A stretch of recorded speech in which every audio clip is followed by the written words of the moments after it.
Deep in the heart of the enchanted Whispering Woods lived the oldest and wisest tree in all the land. His branches stretched towards the sky like gnarled fingers, and his roots delved deep into the earth, holding secrets from centuries past. The tree was so old that he'd seen generations of animals come and go. But he loved his life in the woods, and he especially loved watching the squirrels scamper up and down his trunk. One evening, as the sun began its slow descent, casting long shadows across the forest floor, the tree noticed something peculiar. A tiny squirrel with a bushy tail and inquisitive eyes had climbed up his bark and was sitting on one of his branches. This was no ordinary squirrel. Oh no, this was Pip, a young squirrel with an insatiable curiosity and a heart full of wonder. As the first golden rays of sunlight filtered through the leaves,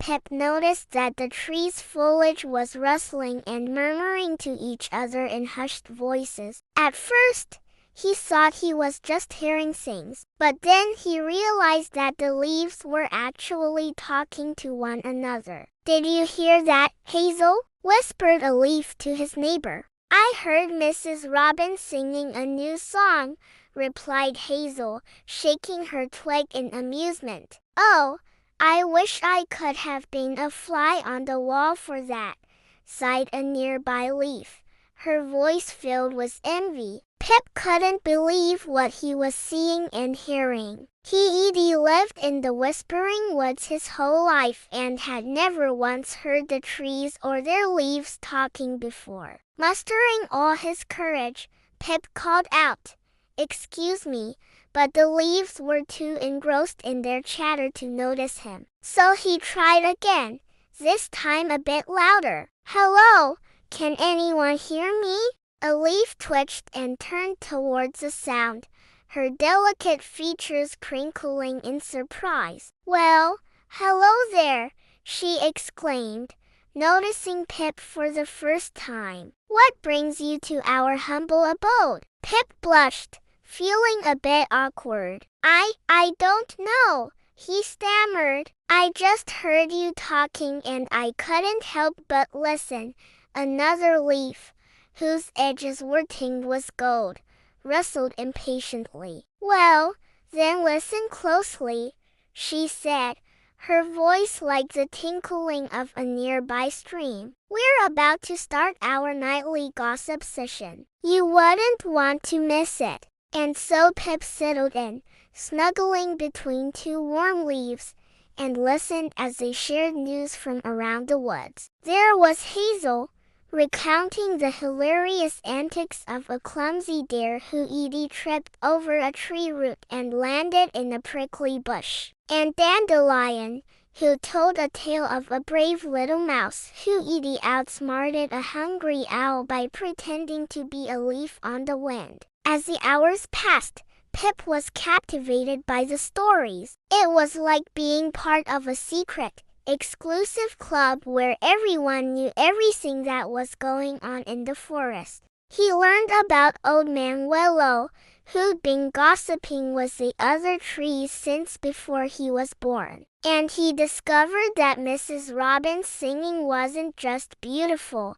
It was also a way of communicating with her mate across the forest. But not all the news was light-hearted. Hazel shook her head sadly as she told Pip about a young fawn who wandered too far from his mother and gotten lost. "I hope he finds his way back," she said, her voice trembling.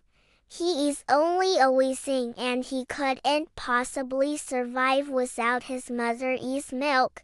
Pip felt a pang of sympathy for the lost fawn. He knew how scary it could be to be separated from his family. "Maybe I can help," he squeaked, his tail twitching with determination. The leaves rustled in approval. "That's the spirit," said Dandelion, her voice like the chime of a tiny bell. "Helping others is one of the most important things we can do.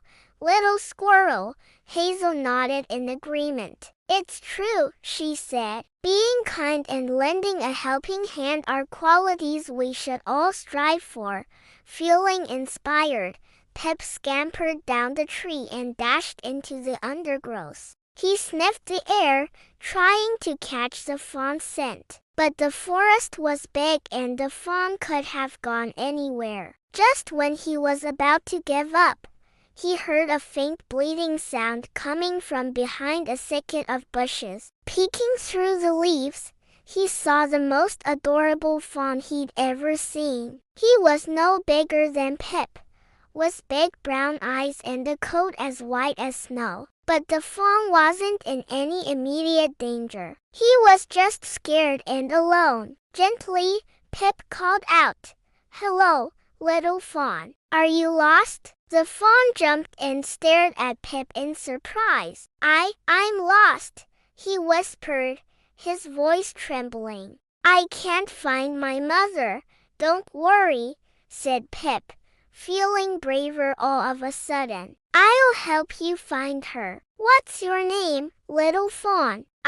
I'm Fawn," the fawn replied. "Well then," said Pip, "let's go find your mom. I know just the tree to ask." And so Pip led Fawn to Old Man Willow, whose branches held so many secrets from the forest. As soon as Willow saw the frightened fawn, he rustled his leaves together in concern. My, what's happened to you, little one?" he asked in a voice like distant thunder. Fawn explained that he'd wandered away from his mother and got lost. "I just wanted to see what was beyond the bushes, but now I can't find her anywhere," he said, his eyes welling up with tears. Old Man Willow stroked Fawn with one of his long, drooping branches. "Don't you worry, little fawn," he said. "Your mother must be frantic with worry. I'll help you find her." And with that, Old Man Willow rustled his leaves together and whispered urgently, "Mrs. Robin, Mrs. Robin, could you please come to my branch? I need your help."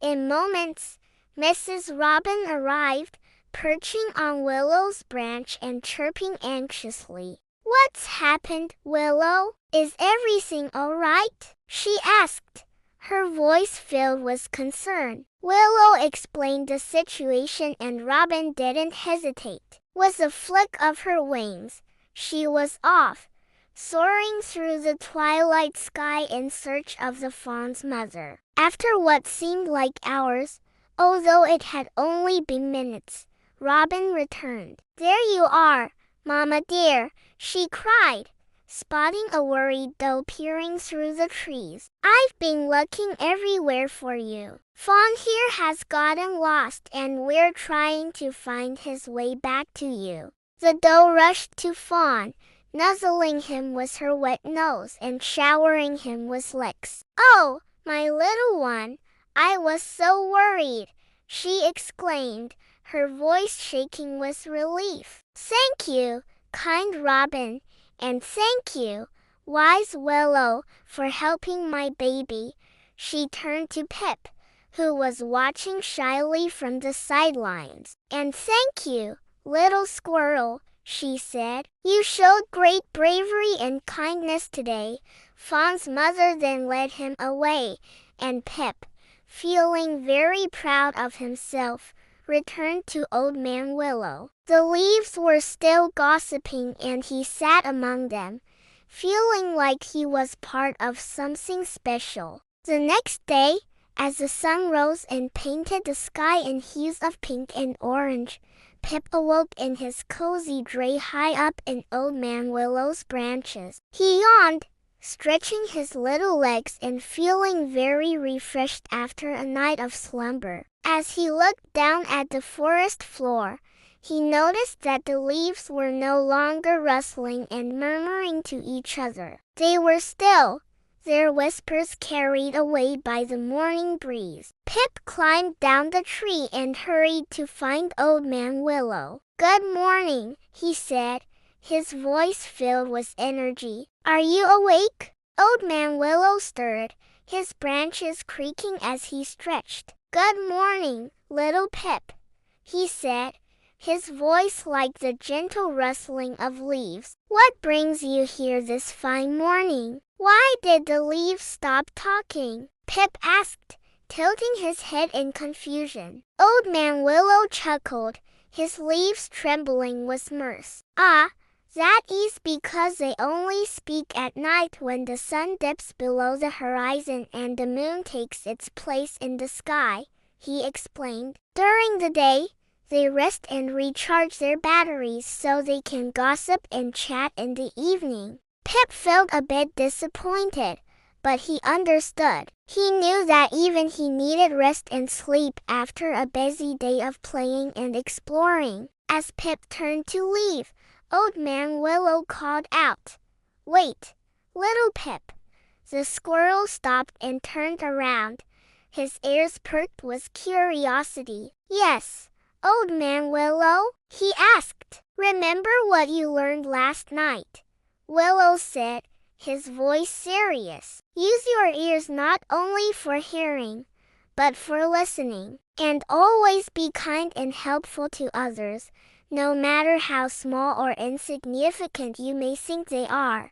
Pip nodded, understanding the importance of Willow's words. He knew that being a good listener and helping others would make him a better friend and a better member of the Whispering Woods community. With a final wave to Old Man Willow, Pip scampered off, eager to put his newfound wisdom to good use. The sun was shining brightly, the birds were singing sweetly, and Pip felt happy and at peace in the enchanting Whispering Woods. From that day on, Pip made sure to listen to everyone, no matter how small or how big they were. He remembered the valuable lessons he learned from the chattering leaves and the ancient Old Man Willow. And whenever he heard a new story or learned something new, he shared it with the other animals, spreading knowledge and laughter throughout the Whispering Woods.